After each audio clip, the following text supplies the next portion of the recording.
ഇനി ബാലുശ്ശേരിയിലേക്കാണ്, കോഴിക്കോട്ടേക്കാണ്. പൂനൂരിൽ വിദ്യാർത്ഥികളെ ലൈംഗിക ചൂഷണത്തിനിരയാക്കിയ മധ്യവയസ്കൻ പിടിയിൽ. മങ്ങാട് പുതുക്കുടി CP ലത്തീഫിനെയാണ് ബാലുശ്ശേരി പോലീസ് അറസ്റ്റ് ചെയ്തത്. കുട്ടികളെ വീട്ടിലേക്ക് വിളിച്ചു വരുത്തിയാണ് ഇയാൾ പീഡിപ്പിച്ചത്. നിരവധി പരാതികളുടെ അടിസ്ഥാനത്തിൽ പ്രതിക്കെതിരെ 3 കേസുകൾ ചുമത്തി. ലഹരിമരുന്ന് സൂക്ഷിച്ചുവെന്ന് സംശയിക്കുന്ന പ്രതിയുടെ സ്കൂട്ടർ സുഹൃത്തുക്കൾ മാറ്റിയതായും പോലീസ് സംശയിക്കുകയാണ്. അഭിലാഷ് വിവരങ്ങൾ നൽകാൻ ചേരുകയാണ്. അഭിലാഷ്, ധാരാളം കുട്ടികളെ ഇയാൾ ഇത്തരത്തിൽ ചൂഷണത്തിന് ഇരയാക്കിയിട്ടുണ്ടോ? ഇത് ഇയാളുടെ ഒരു സ്ഥിരം പണിയായിരുന്നോ? അതും പോരാഞ്ഞ് ലഹരിക്കച്ചവടവും ഉണ്ടായിരുന്നോ ഇയാളുടെ അടുക്കൽ?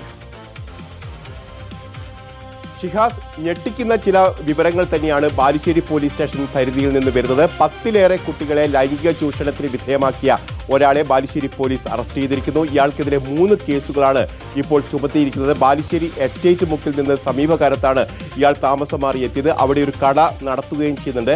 ഇവിടെ കളിക്കാനെത്തിയ കുട്ടികളെ പ്രലോഭിച്ച് വീട്ടിലേക്ക് എത്തിച്ചുകൊണ്ടാണ് ഇത്തരത്തിൽ പ്രകൃതി വിരുദ്ധ ലൈംഗിക ചൂഷണത്തിന് വിധേയമാക്കിയത് എന്നതാണ് ഉയർന്നു വന്നിരിക്കുന്ന പരാതി. ഇയാൾക്കെതിരെ മറ്റു ചില പരാതികൾ കൂടി ഉയർന്നു വരുന്നുണ്ട്. അക്കാര്യത്തിൽ കൂടി അന്വേഷണം നടത്തുകയും ചെയ്യുന്നുണ്ട്. കൂടുതൽ വിദ്യാർത്ഥികളെ ഇത്തരത്തിൽ ഇരയാക്കി എന്നുള്ള സംശയം കൂടി ഈ ഘട്ടത്തിൽ ബലപ്പെടുകയാണ്. അതിന്റെ അടിസ്ഥാനത്തിലാണ് ഇപ്പോൾ അന്വേഷണം നടത്തുകയും ചെയ്തത്. ഏതായാലും ഇയാളെ കസ്റ്റഡിയിലെടുക്കുന്ന സമയത്ത് ഇയാൾ ഉപയോഗിച്ചിരുന്ന വാഹനം എടുത്തു മാറ്റിയതായി ചില സൂചനകൾ കൂടി വരുന്നുണ്ട്. അതായത് ഈ വാഹനത്തിൽ ചില ലഹരി വസ്തുക്കൾ ഉണ്ടായിരുന്നു എന്നുള്ള സൂചനകളാണ്, അത്തരത്തിലുള്ള സംശയമാണ് ഉയർന്നു വന്നിട്ടുള്ളത്. ഈ വാഹനം കണ്ടെത്താനുള്ള ശ്രമങ്ങൾ കൂടി ഇപ്പോൾ പോലീസിന്റെ ഭാഗത്ത് നടത്തിയിട്ടുണ്ട്.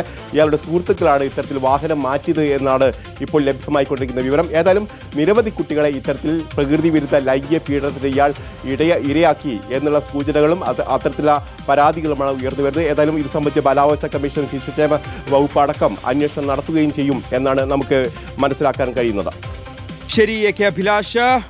മങ്ങാട് പുതുക്കുടി CP ലത്തീഫിന് എതിരെയാണിപ്പോൾ 10 കുട്ടികളെയെങ്കിലും, പ്രായപൂർത്തിയാകാത്ത 10 കുട്ടികൾക്കെതിരെയെങ്കിലും ഇയാൾ പ്രകൃതി വിരുദ്ധ ലൈംഗിക പീഡനം നടത്തിയിട്ടുണ്ട് എന്ന് തെളിയുന്നത്. ശക്തമായ നടപടികൾ ഇയാൾക്കെതിരെ ഉണ്ടാവേണ്ടതാണ്.